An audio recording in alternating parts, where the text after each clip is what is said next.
now we're going to see the dementias that we have seen. These include Alzheimer's disease, Huntington disease, Lewy body dementia, pig disease, and prion disease. For dementia, we always need to rule out other things that can be causing this disturbance on the cognition. So we will ask for the vitamin B12, neurosyphilis test, thyroid test, just to rule out that things. In all of this, we will have the decline in the cognitive function, but severe decline in cognitive function, plus other things. If not, it is just a decline on the cognitive function. You can think as peak being Alzheimer plus personality changes, and these two have involvement of the tau protein, and Lewy body dementia and Parkinson's disease have involvement of the alpha-synuclein bodies. Alright, so Alzheimer is the most common form of dementia. We will see parieto-frontal atrophy. There is damage of the acetylcholinergic neurons of the Maynard nucleus. And so the patient would present with alterations on the sleep time, certainly the loss of memory, and what we would do is giving the anticholinesterase inhibitors in order to increase the acetylcholine on the synaptic cleft. Here we will give, for example, donepezil, and in order to decrease the excitotoxicity due to calcium, we will block the N-methyl aspartate receptor with memantine. This is the best slow progressive medication, slow disease progression medication. Alzheimer could be idiopathic or inherited.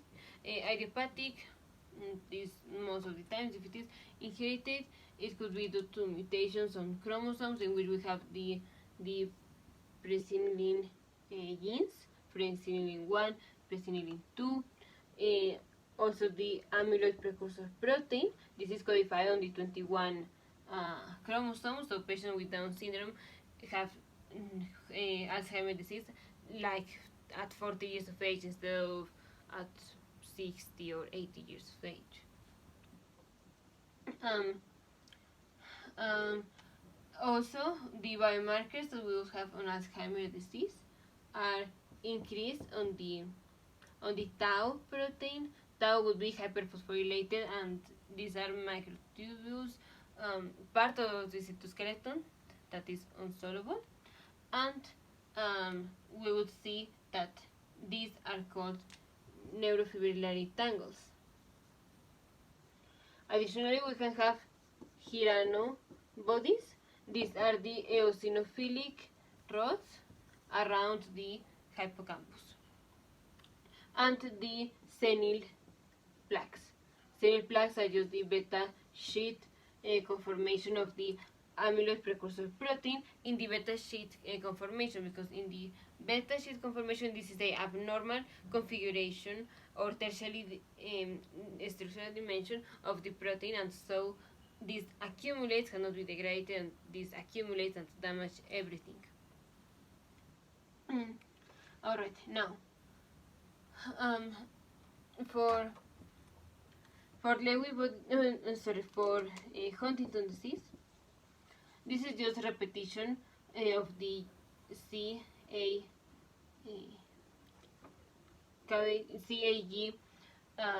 trinucleotide repeat. I remember this because Huntington disease has caudate atrophy, so this would be represented as enlargement of the ventricles. So it's caudate, and the neurotransmitters that are in those cells are acetylcholine and GABA. So the patient has no suppression of movement, and the patient presents with increased movement called chorea. Sometimes can have a little bit of troubles at initiating the movement, but the patient has certainly all this chorea. This has the phenomenon of anticipation, autosomal dominant disease, and this gene is being repeated on the chromosome 4. And for this we will give tetrabenazine, that is a inhibitor of the vesicle monotransporter of the amines, and so this will decrease the release of acetylcholine receptors, acetylcholine, dopamine, etc. Here, what is acetylcholine of the catecholamines that are dopamine, and so we will decrease the movement. For peak disease, this is the same as Alzheimer most of the time, plus the personality changes. This can present with Clover-Bocki syndrome, that is when the patient has hyperorality, that is putting everything on the mouth, or has loss of sexual orientation. This is by damage to the amygdala, and we have atrophy here of the frontal and temporal lobes. Also, in peak disease, we would see the hyperphosphorylated tau protein and ubiquitinization of the protein TDP43. Here on the MRI, we will see the atrophy of these lobes. And in prion disease, like Krebs-Kowiecki disease, here is just due to abnormal configuration of the proteins. The patient has spongiform changes with no inflammation. This is a rapidly life-threatening progressive dementia. We could ask for the RQT test. This is part of the newer test, but are very good test. Also, we would ask for the measurement in the CSF of the protein 1433, because if we find this, we can skip the biopsy. And lastly, the Lewy body dementia. Lewy body dementia and Parkinson's disease present very similar. Dementia secondary to Parkinson's disease presents very similar, just that Lewy body dementia, that is, patients with Parkinson's disease have problems or neurodegeneration of the alpha-synuclein the same way as Lewy body dementia. But if the patient with Parkinson's disease presents between 1 year of the diagnosis, present with now dementia, this would be Lewy body dementia. But if it's in like 10 years after the diagnosis of Parkinson's disease, then the patient has dementia secondary to Parkinson's disease. Another way to distinguish this would be some clues, like in the Parkinsonian features would be always present on the patient with Parkinson's disease, as opposed to in Lewy body dementia. And the tremor would be certainly more intense on Parkinson's disease than in Lewy body dementia. Here we have involvement of three big areas: the limbic system, Meynert nucleus, and the substantia nigra. So because of this, we would have Parkinsonian features. Meynert disease, Meynert nucleus involvement would be very similar to Alzheimer. Here we would have the decrease in memory and all this. And in the limbic system, we would have hallucinations. So the diagnosis for Lewy body dementia are more than two of the following. The hallucinations, changes on the function or cognition, Parkinsonian features. Here in Lewy body dementia, the patient has also hallucinations, similar to in Alzheimer. Also can have hallucinations, but in Alzheimer the patient is very frightened.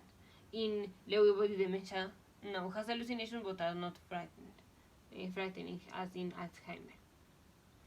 And one that I'm forgetting is the vascular dementia. Vascular dementia is the second most common cause of dementia, and this is associated to atherosclerosis, hypertension, obesity, metabolic syndrome, etc. So this is due to recurrent, multiple infarctions that leads to the dementia. And for this we just need to have the cognitive impairment, and a sign of vascular dementia is, for example, patient with stroke or neurological deficit of one side, or something like that. So for dementia, we always need to rule out other causes.